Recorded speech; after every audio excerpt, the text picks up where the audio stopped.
Hello everyone, I'm Brian Croydragon and welcome back to Vox Adventures.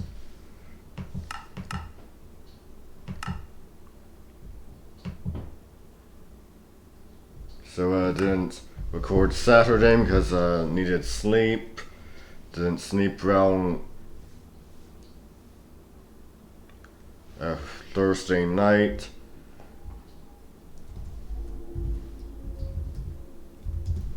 And I just ended up sleeping well into the afternoon on Saturday. Yesterday, which is to say Monday, turns out I forgot to set my alarm, so I ended up sleeping till 11:40. But hey, I remember to set my alarm this time, so that's good.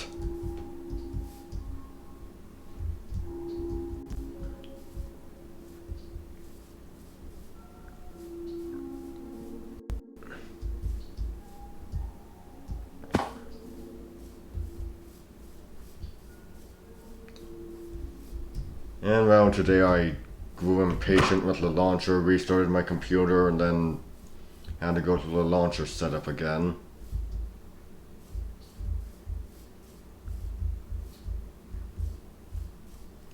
So let's talk about something else.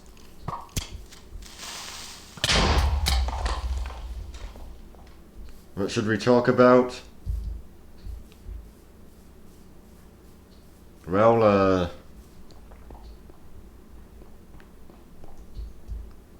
late Christmas gift for me arrived in the mail yesterday. The King Must Die by Mary Renault. Yes, Alex? What?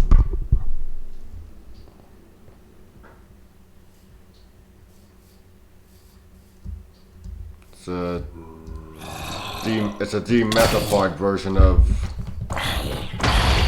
the Theseus meth. Oh, jeez. Where the hell? Oh. There you be.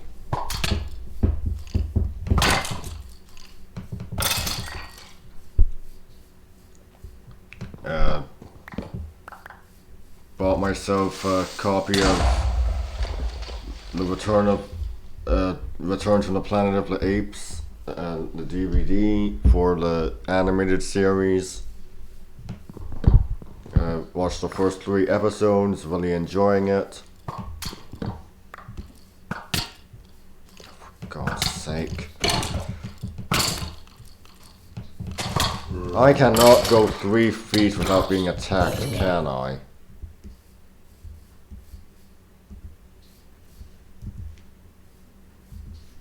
Oh, jeez.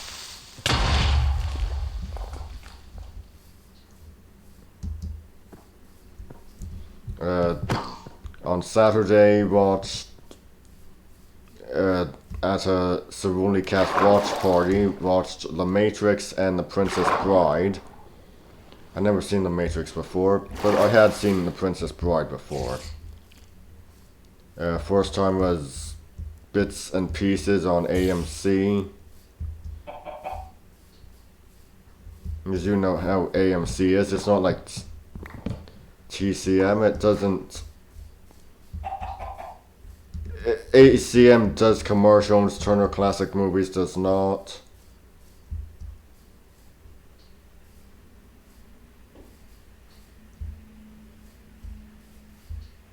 Or is it AMC? I can't remember what the channel is called. I know Turner Classic Movies is TCM, can't remember if the competitor is AMC or ACM. No, I think it's AMC. American Movie Channel.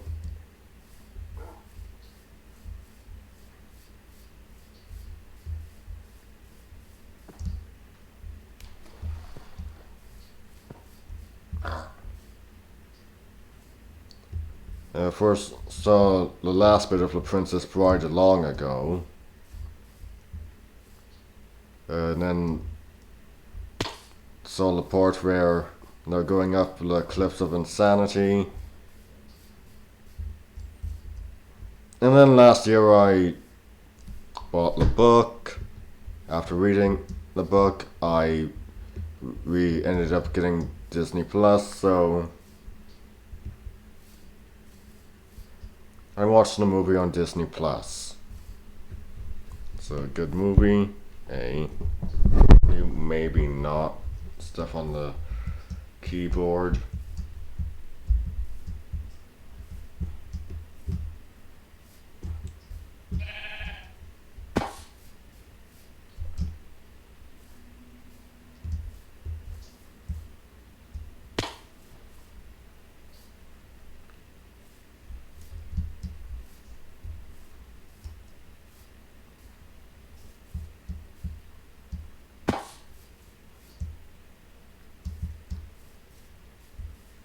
It's a wonderful movie. The character of Inigo is my favorite.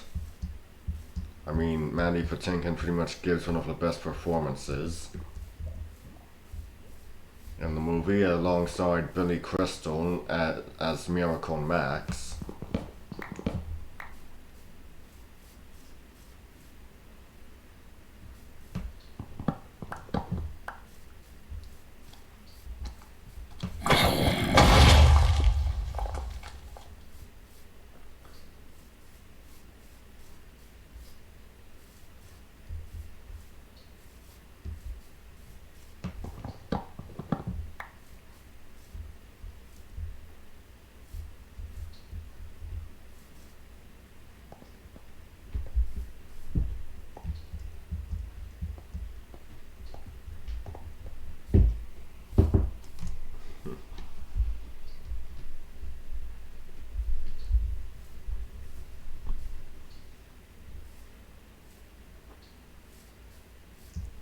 When I read the book, I pictured Vizzini yelling the word inconceivable every time he said it.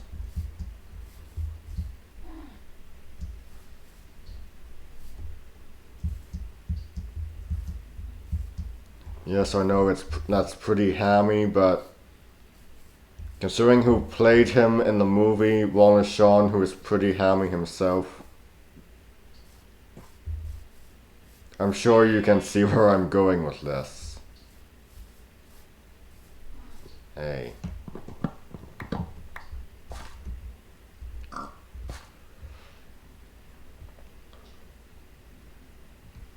And as long as we're bringing up the book, my copy, that's Wesley as the man in black, and that's Buttercup. Of course, the only part of Wesley's costume that is black is the mask, gloves. I'm not sure if his pants are brown or actually black or just a dark brown, so put that as possibly black. And his boots, I don't know, they look a sickly green before turning black at the bottom, so multicolored boots, I guess. So he's not as much the man in black on this cover as the man in mostly black. Or the masked guy in a green shirt.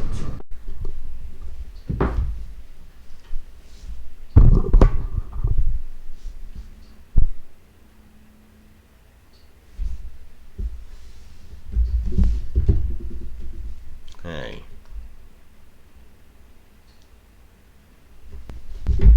Relax.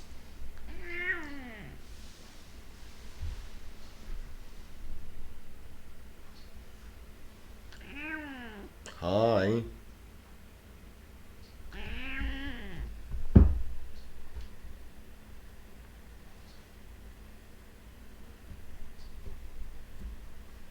What are you up to?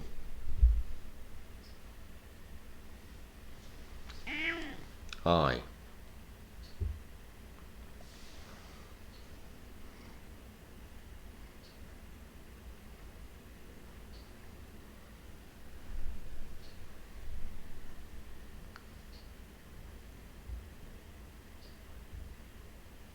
Hi.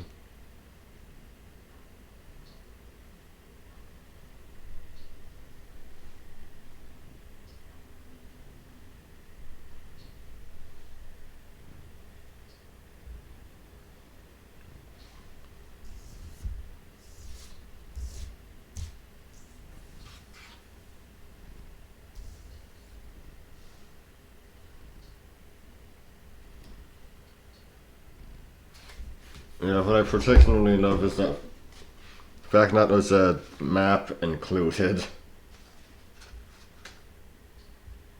And it shows Miracle Max's hut as being right there in town.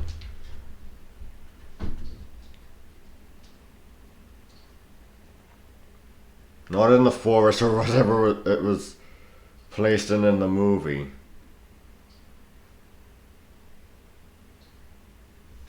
It's not. It's near the castle, actually.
Now, obviously, there's going to be a lot cut from the. Well, not really. The book was written by William Goldman. The script for the movie was written by William Goldman. Um, it's a good adaptation, but there's a lot of stuff left out. Explanation wise, like the four white horses. Humperdinck would ride them all at once. So the question of why there were just four white horses is left unanswered. They're just there in the movie. They're not, unlike in the book where it's because of Humperdinck's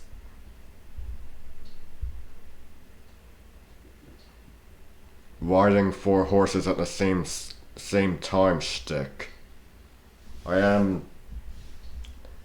of course, as we know, I'm a big fan of ability over performance, and in the case of Humperdinck, the character in the book is so muscular, he's grotesque. He's also described as being kind of like a barrel in appearance. So he's really not the example of the Prince Charmless archetype. And that has spun off from the Prince Charming archetype in the book in appearance.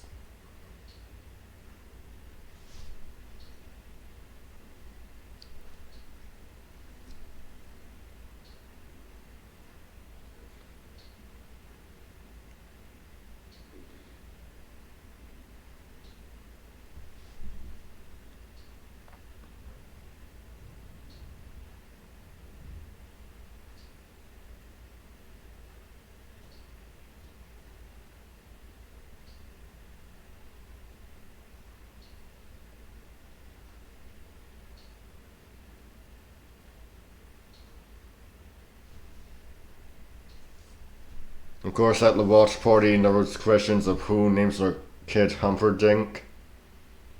Now, I can't remember the name of the king, but I'm pretty sure the queen's name is Bella, and she's actually his Humperdinck's stepmother, so.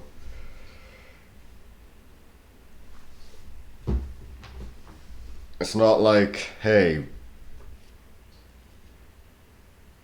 we can't look to the parents for ideas. It's like.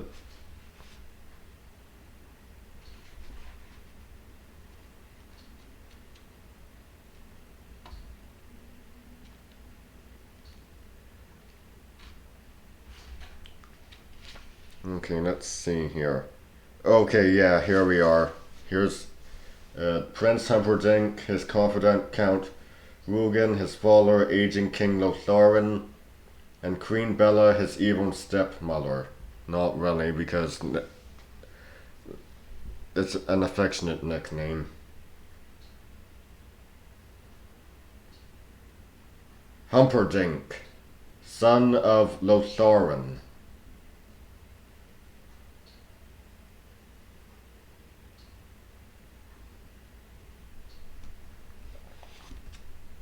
Lothlorien sounds perfectly respectable, but Humperdinck sounds like a... Oh, I don't know. What do you even call that? Humperdinck?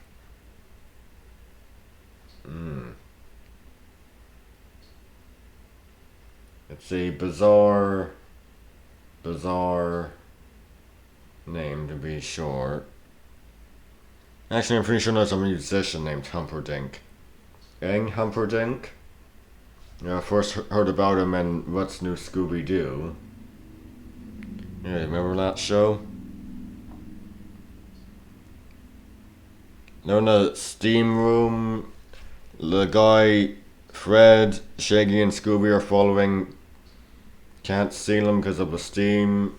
He's wearing glasses. His glasses are steamed up. He should have just taken them off, but it leads to Fred disguising himself as Elvis with his Elvis impersonation, and the guy thinking that Fred is Eng Humperdinck. Now, I've never heard Eng Humperdinck's voice, so I don't know, maybe he actually does sound like Elvis, or maybe it's just, a joke. Like the guy has no idea who Elvis is. Or it's not cracked in the head that he thinks Humperdinck and Elvis sound alike.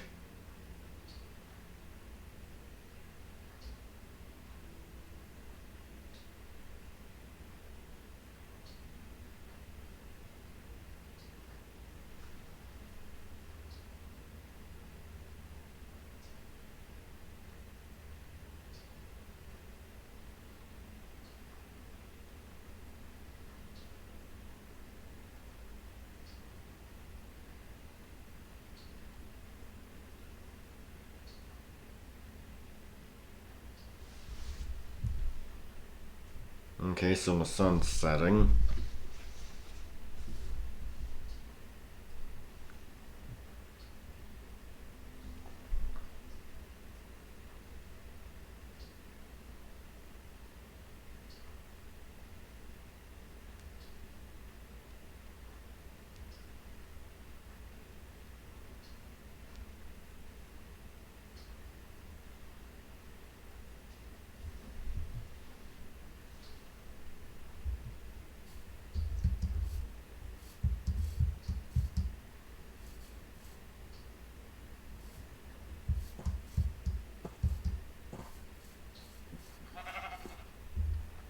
Now, I'm sure everyone who's seen The Princess Bride, the film adaptation, knows about the wedding scene with the priest played by Peter Cook. I was actually introduced to Peter Cook in the 1994 screen adaptation of Black Beauty, my favorite movie of all time, where he played Lord Rexmire, and the character's non-comedic. He's far more human than the priest, or maybe even Richard III.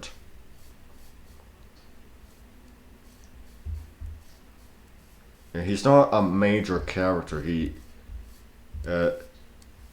In fact, he's relegated to. Excuse me one moment.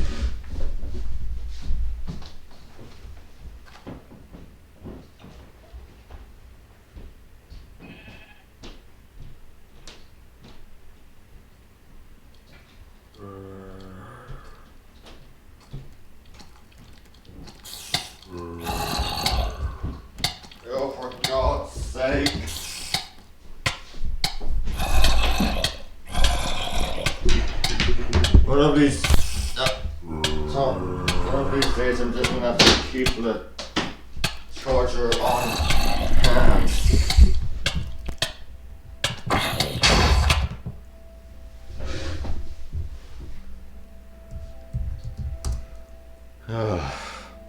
Okay, so as I was saying, introduced to Peter Cook in the 1994 screen adaptation of Black Beauty, where he played Lord Rexmire, a former human character, than Richard III in Blackadder, or Le Priest in The Princess Bride.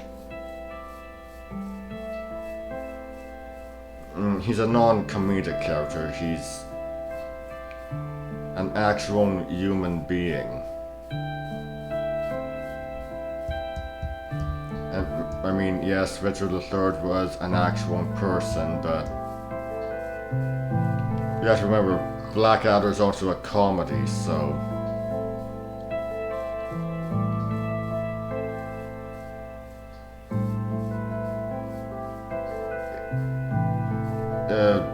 yeah. Comedies, you don't often get the most human, you don't always get the most human of characters.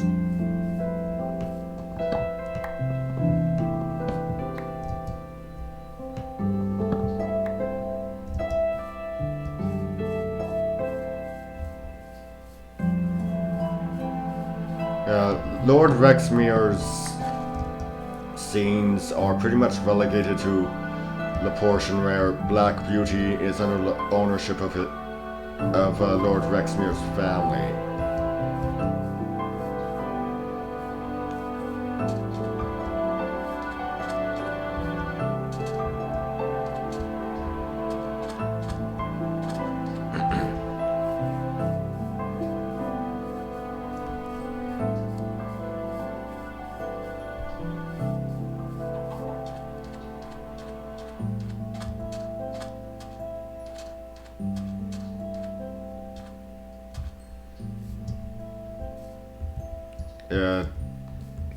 Between his wife, Lady Rexmire, and his son, Lord George, Lord Rexmire is pretty much the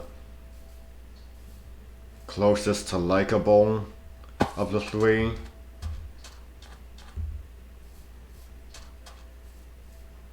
I say that because after Beauty's knees have been scarred,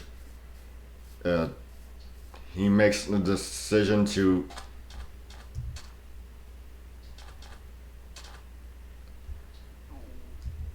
sell Black Beauty, saying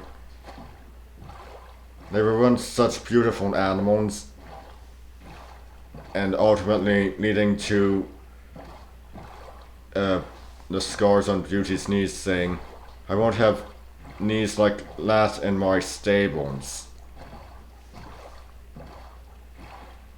Yeah, he's pretty much the closest to likable amongst the three.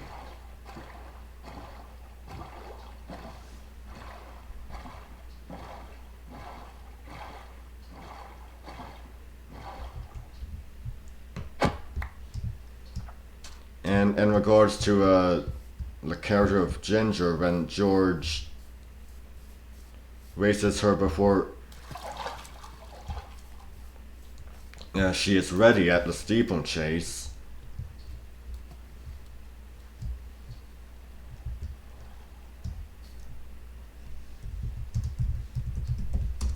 he just takes one look at Ginger, who is at this point coughing and having difficulty breathing. He just asks, "Good Lord George," he just says, "Good Lord George, look what you've done to the horse. Didn't you even bother to train her?"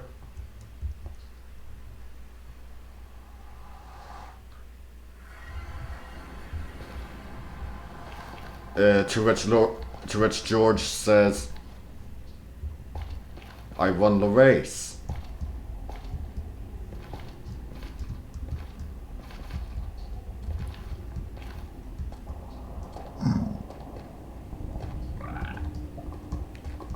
As if that's enough of an enough of an answer. So, of course, his father then says, "You've broken her. She can't breathe properly." And that immediately leads to the scene where Lord Rexmere decides to sell Black Beauty. Ginger is a chestnut mare. Yeah. Chestnut being the color of her fur.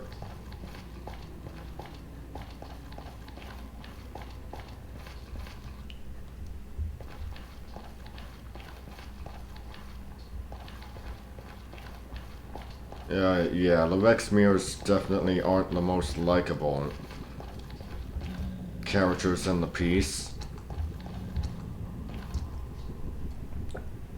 And Lord Rexmere is pretty much the closest one to being likable.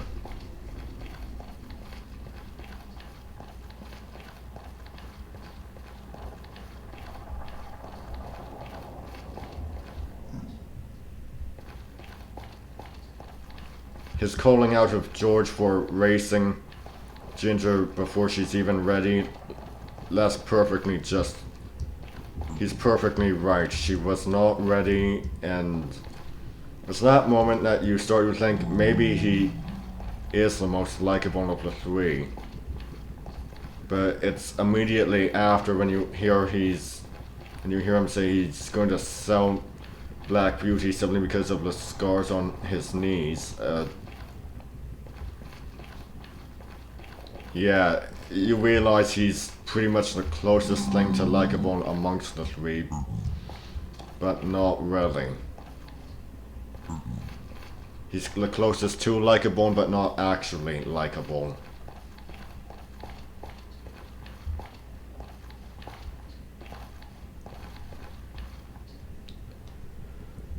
Oh, jeez.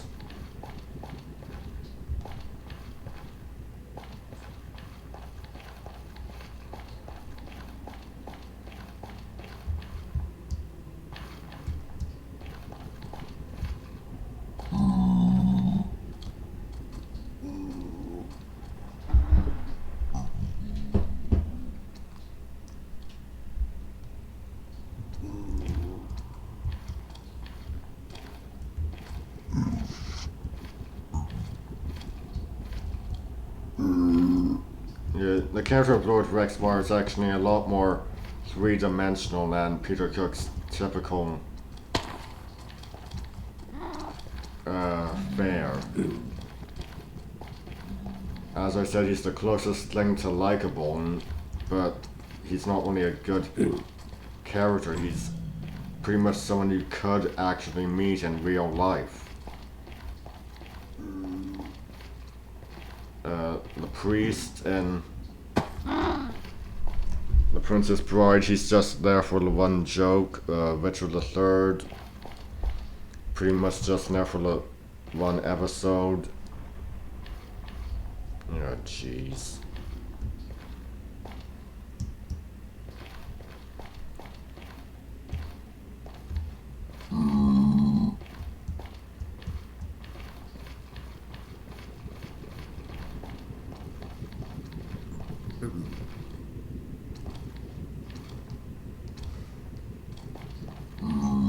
Terrific. It's either hurling myself into lava or just doing the suicide command.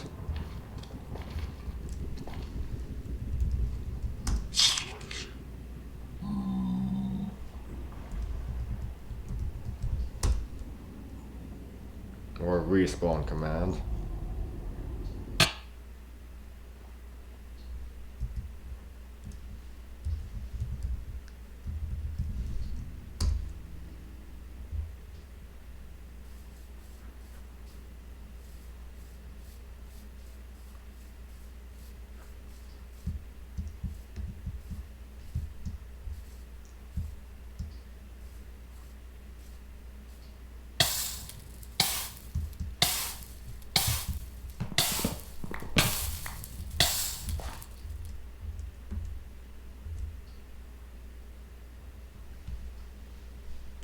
Of course, in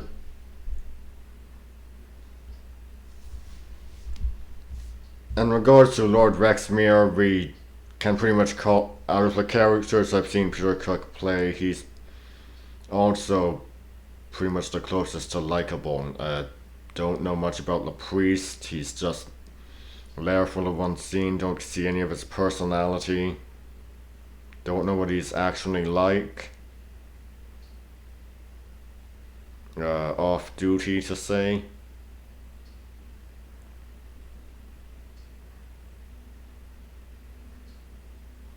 Richard the Third. Hang.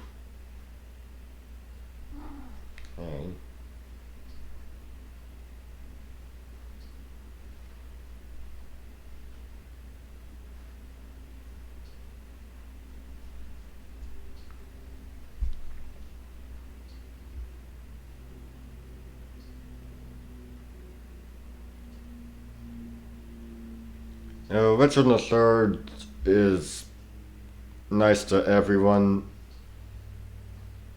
but in regards to his great nephew Edmund, who our lead character, the first of many of that name, he meets him and is perfectly fine using the term arrow father to refer to him, his own great nephew. Yeah, that's pretty much his establishing moment as a character.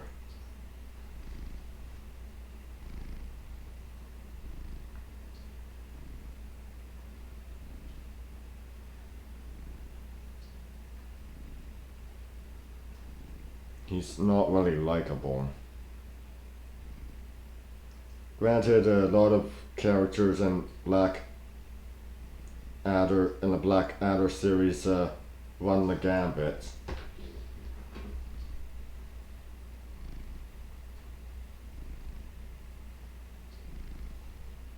Or in the Black Adder franchise, I should say.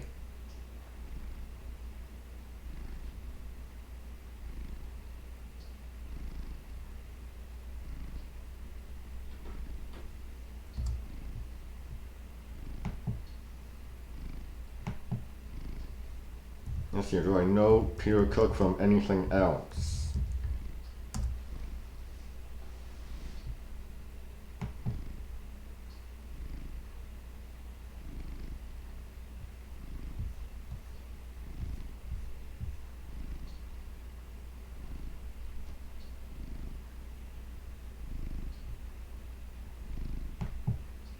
Yes, IMDb, can you help me out?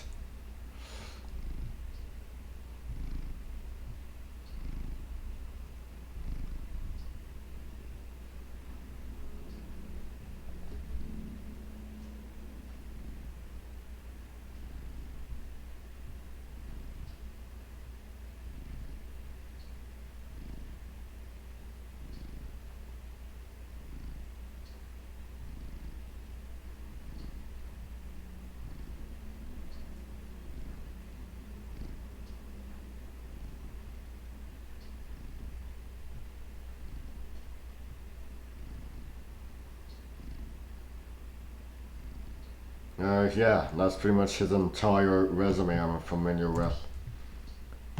Black Beauty, Black Adder, and The Princess Bride.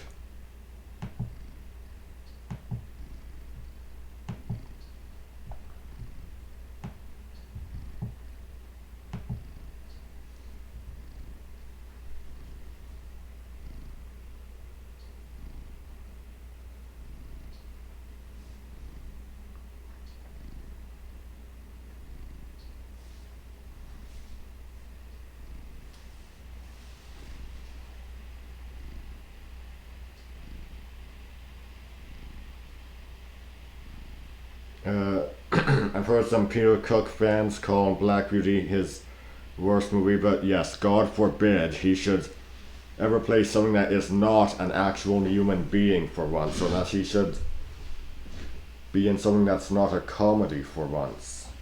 That he should have been in something that wasn't a comedy. That he should have never have played a human being.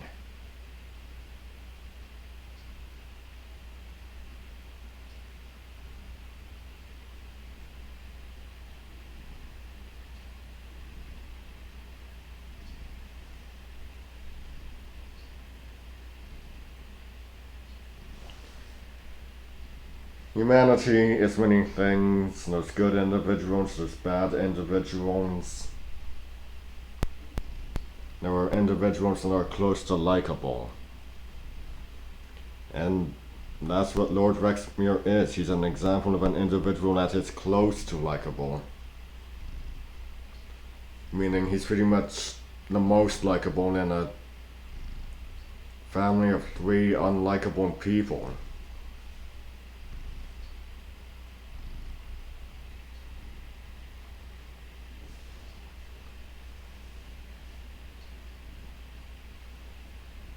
God, I hate Lady Rexmere.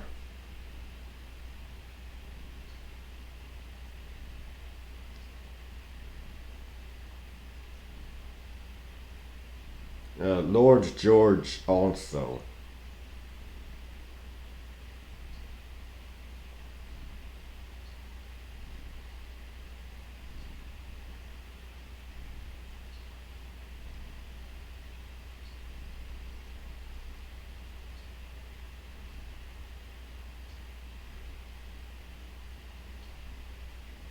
Whenever I hear or see the word Bearingwing, I immediately think of Lady Rexmere. Because good lord, that's pretty much the thing most associated with her.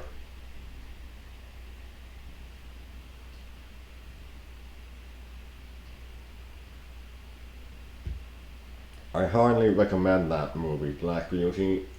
Of course, it's my favorite movie of all time.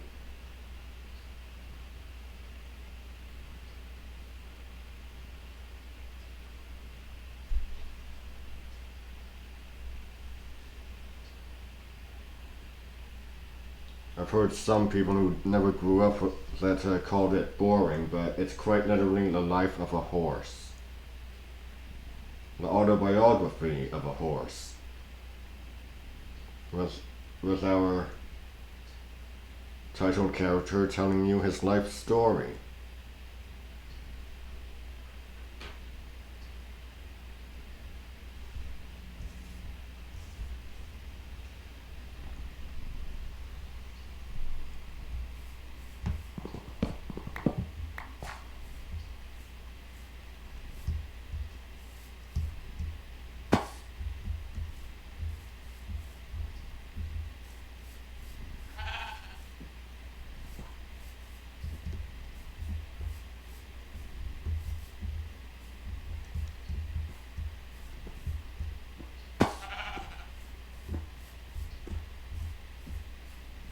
Alan Cummings' voiceover, it's really, really good.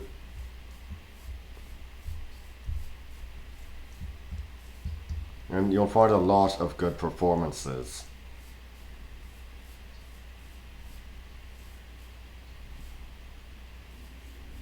It introduced me, the movie introduced me to Sean Bean.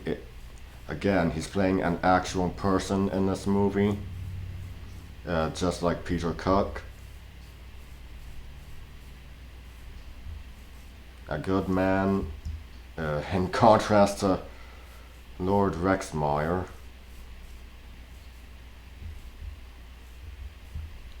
He plays the farmer who initially owns Black Beauty, also the owner of his mother Duchess.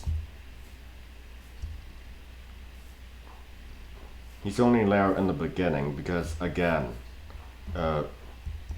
he's only there for the scenes where he's actually he's only there for the scenes where he's the owner of Black Beauty. That's how it works. You've also got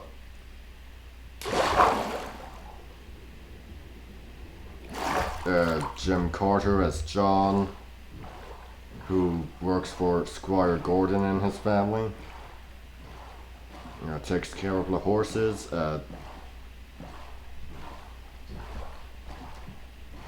Master of horse, you might say. Stable master.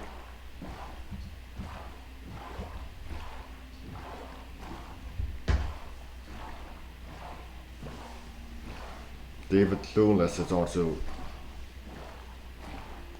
in the movie as Jerry Barker.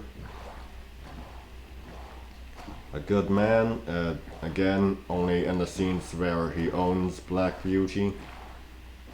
Uses Beauty's actually his cab horse. Owns his cab because Jerry's a cabbie.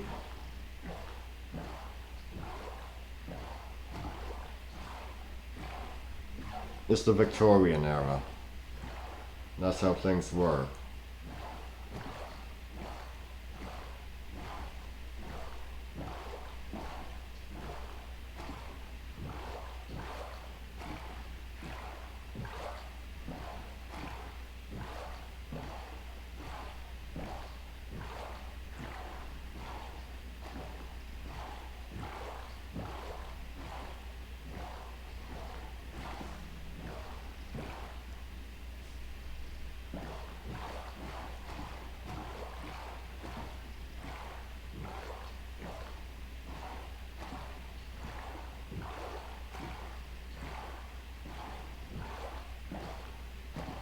John McHenry is also in the movie,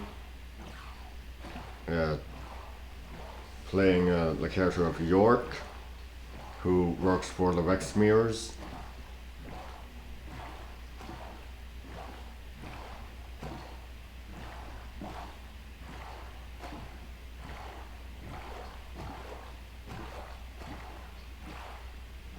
And the reason why you remember his name, York, it's because everyone's saying it so many times. Especially Lord Rex, no, not Lord Rexmere, Lady Rexmere, yelling, "Rein them tighter, York!" Because she's pretty much a bitch. Can't really call that in a G-rated film, but my recordings are PG.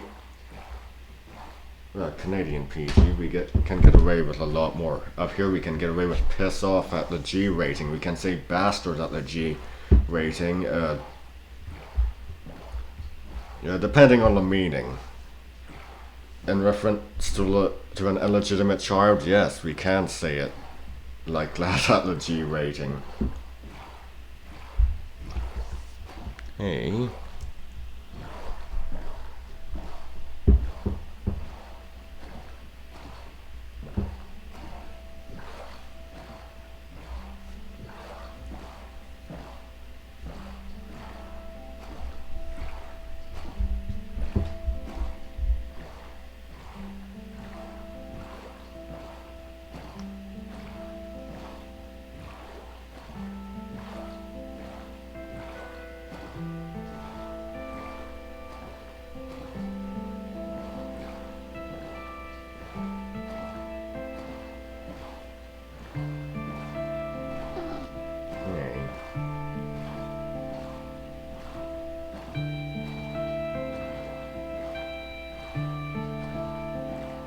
Black Beauty's a excellent film. I love the book too.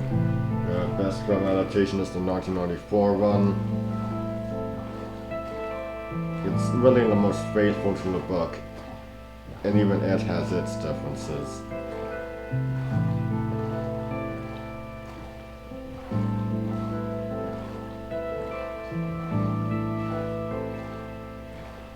Another actor I was introduced in that movie is Alan Armstrong.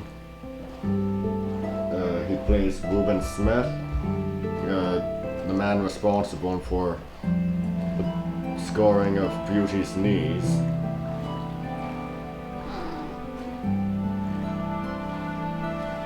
Riding drunk while Beauty has a loose shoe.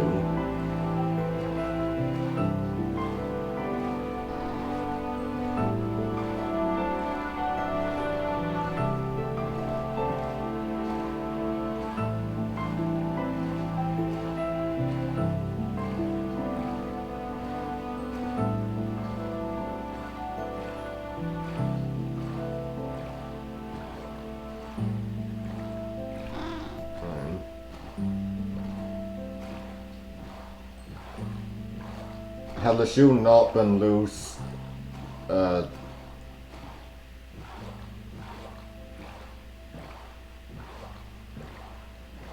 things might have ended up differently.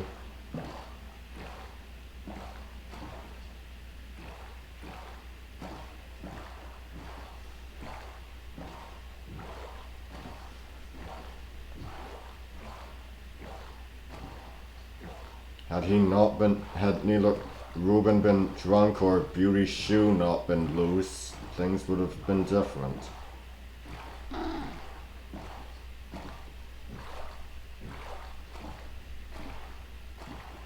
The stable boy outright told Ruben that he mustn't ride Beauty while the shoe is loose. But you know how drunks are. They're idiots.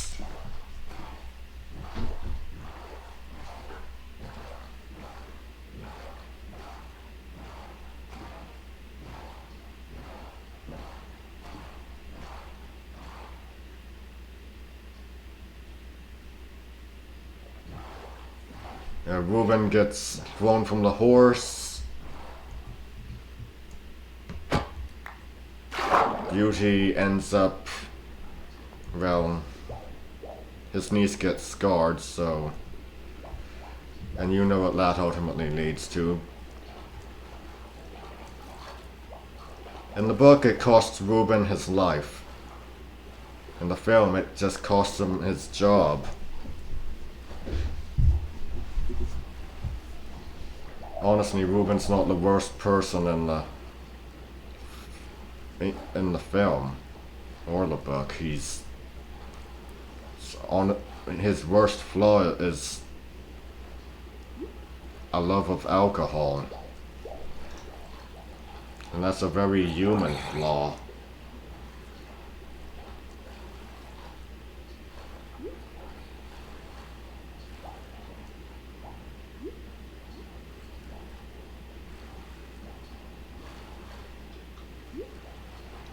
And the outcome in both novel and film is very realistic.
I've not seen the adaptation on Disney Plus, and I have no intention to.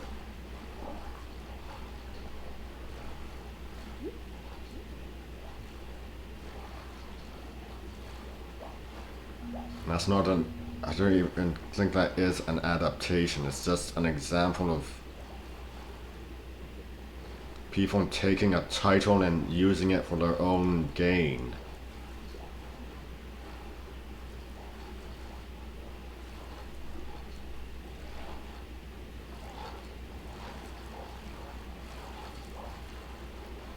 Black Beauty was definitely not a Mustang and was not female. Black Beauty was a stallion, not a mare. And it was not set in America, it was set in Britain.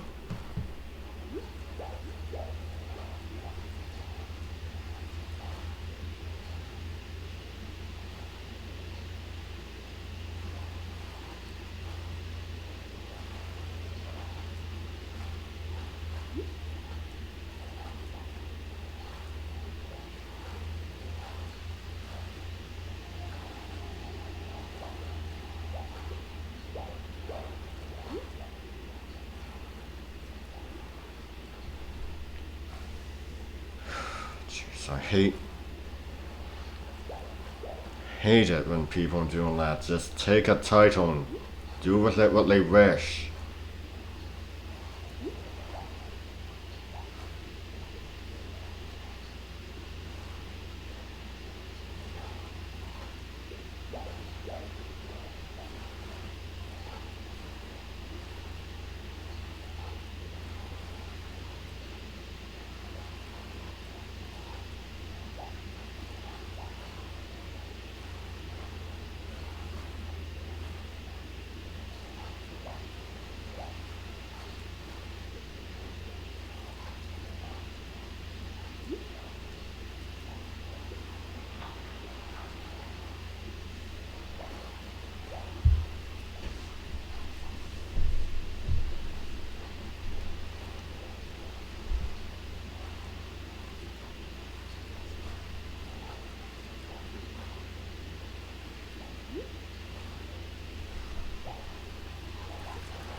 Also, some stories don't need a setting update, a change of setting, or whether it's going forward or backward, there's no need for a change of setting.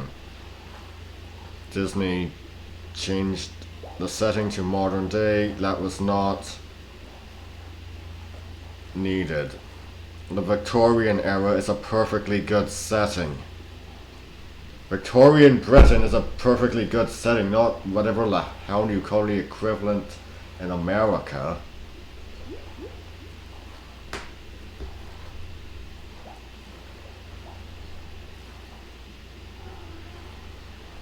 Yay.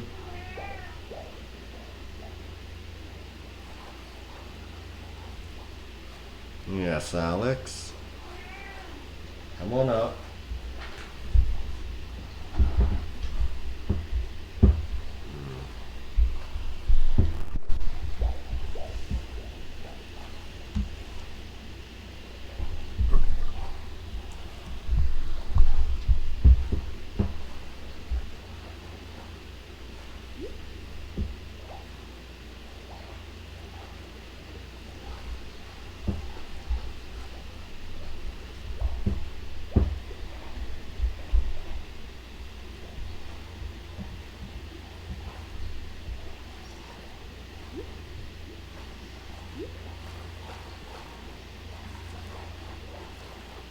So I've been watching The Falcon and the Winter Soldier. I'm really enjoying it.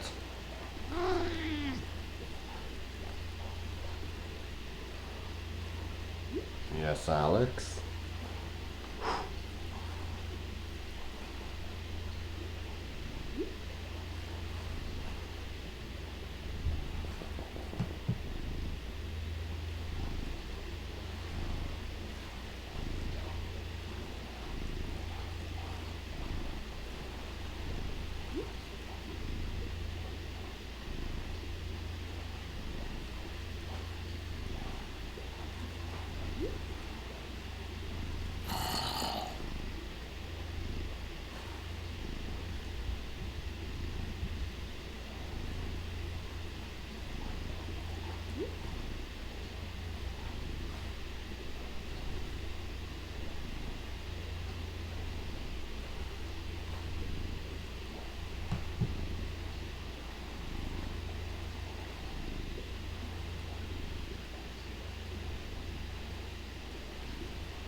When I saw that the government had chosen its own successor from the position of Captain America, I grew nervous. I thought, oh no, is this going to be William Burnside? Because I've done my research. There's been quite a few Captain Americas. Steve Rogers just, I think, being the first. You know, William Burnside.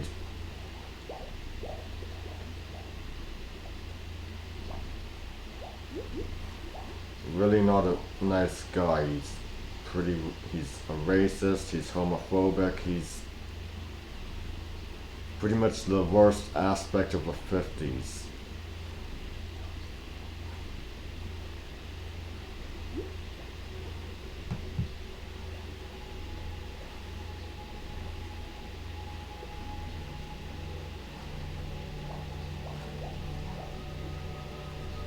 Thankfully, it's John Walker who, while having his own flaws, isn't nearly as bad. And he's not shown any of those comic book flaws yet.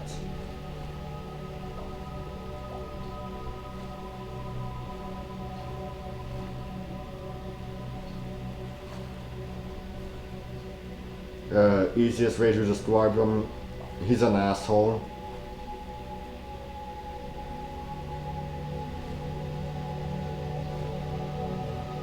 But he's an asshole with some redeeming qualities.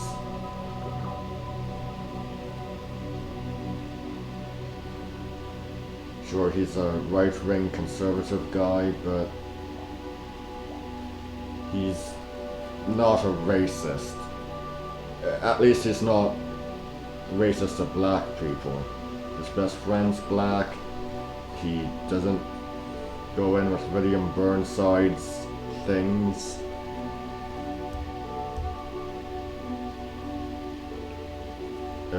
He once called a Native American character Pocahontas, so, and of course that's really offensive.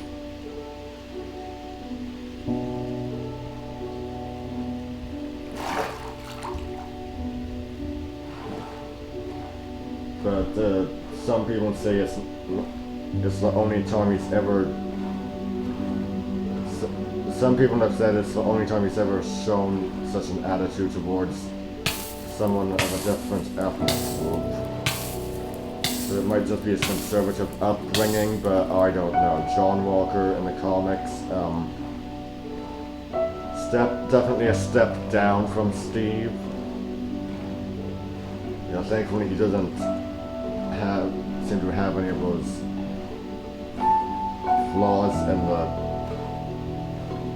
in the series, in the MCU. He's just he's well-meaning, but he's brutish, and he rubs people the wrong way.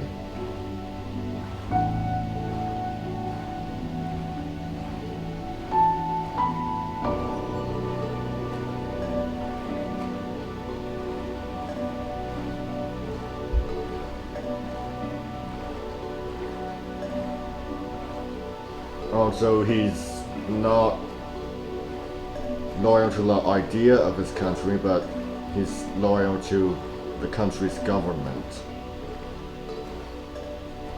making him really different from Steve.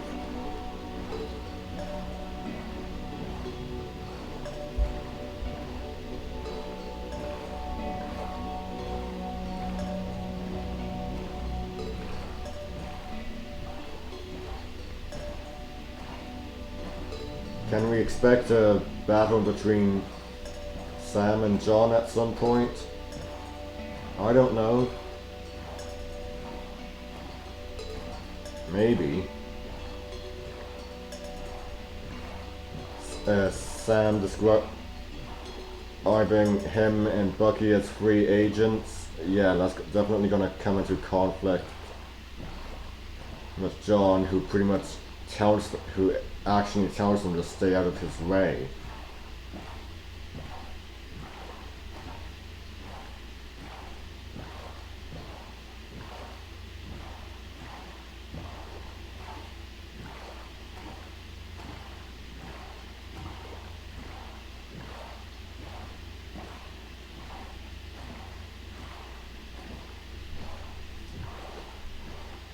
But yeah, so for John Walker in the MCU, vast improvement over his comic book counterpart.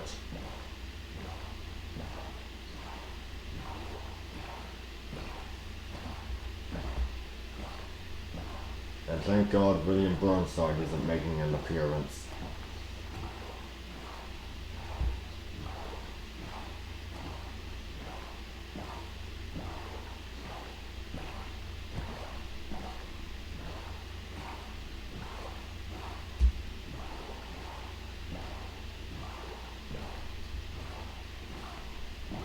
As much as there's people like Burnside in real life,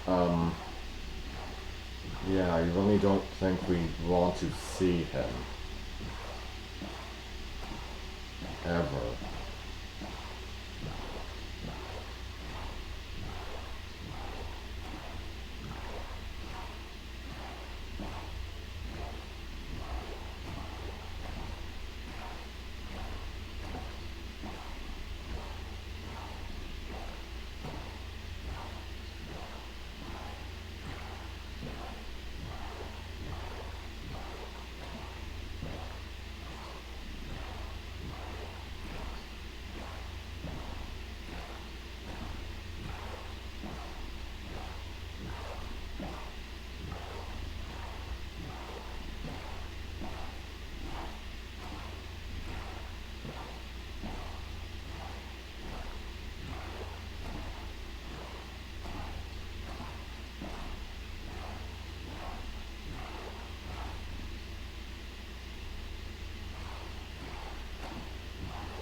Not to say John is evil, but he's pretty much the lesser of two evils.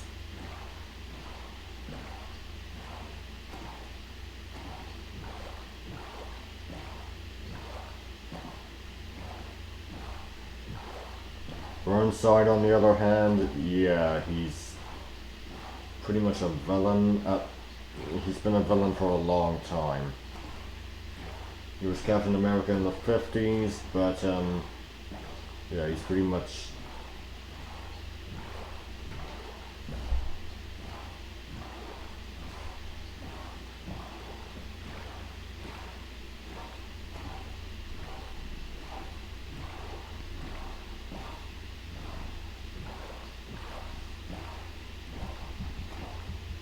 He's just not a good person. While John has his flaws and his questionable attitude that may make you raise your eyebrow at him having been Captain America. Currently he's a U.S. agent. Yeah, of Steve's successors, of which there are many, if I were to choose between John Walker and William Burnside, I'd have to choose John Walker.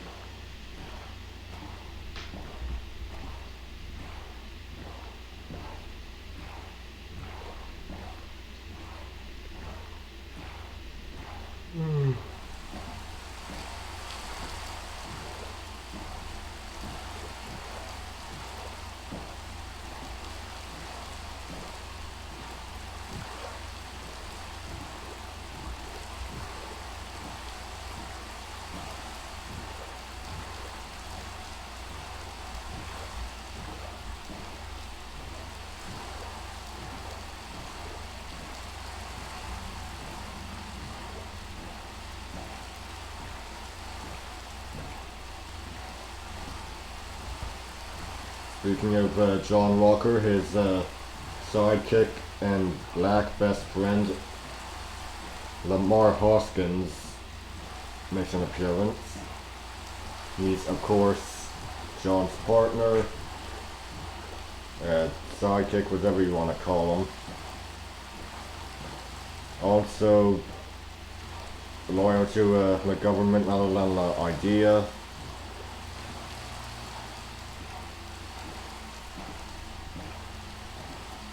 Yeah, I agree with Bucky.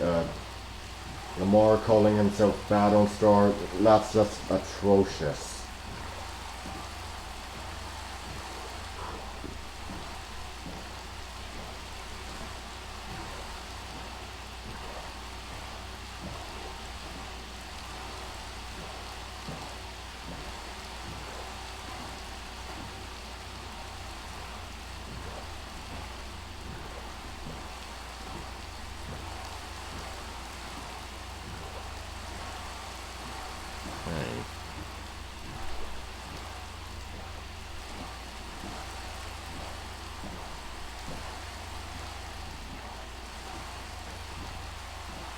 I also like Bucky saying he read The Hobbit in 1937 because that's when The Hobbit came out in Britain. It didn't come out in North America until 1938, so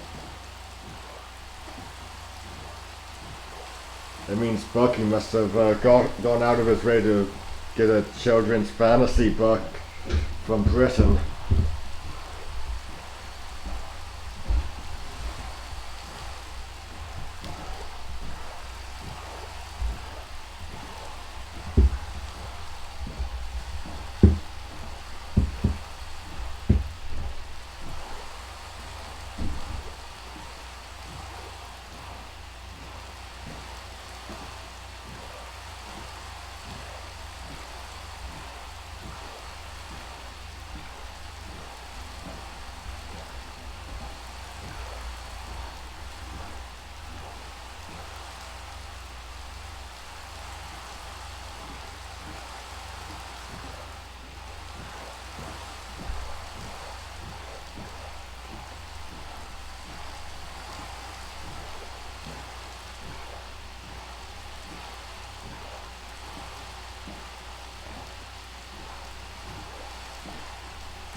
No, I'm not.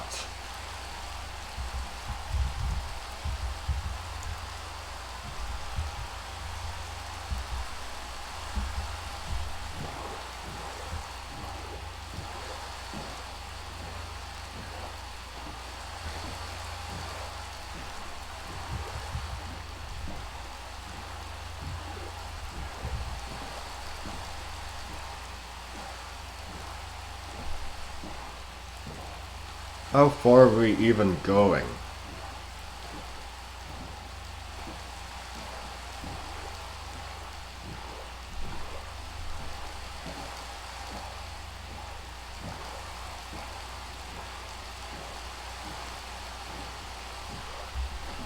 As for Steve, where is he in The Falcon and the Winter Soldier? Some people say he's dead, some people are saying he's on the moon, but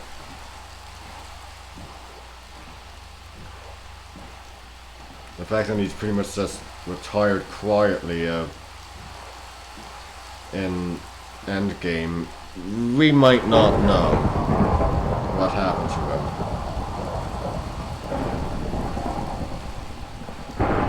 He's probably just, I don't know, he might still be alive.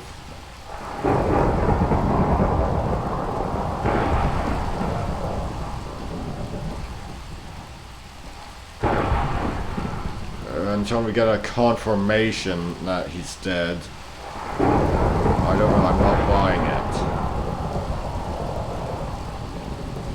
I was happy to see Don Cheadle as Rhodey in the first episode. Whoa, that was close.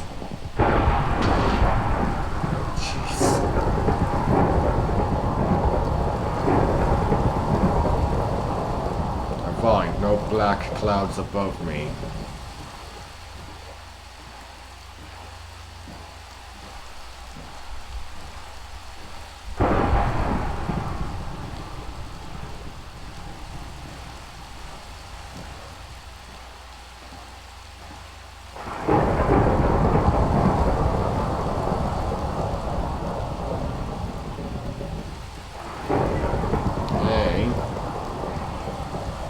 Yes, Alex. Coming back up. Hey.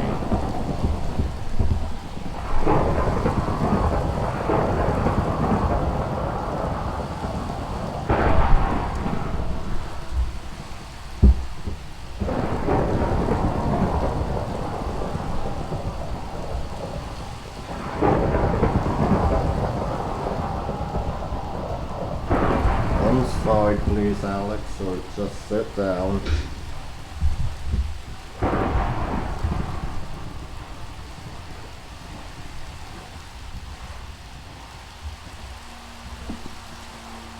You okay?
next time I'm on, I hope it's not still raining.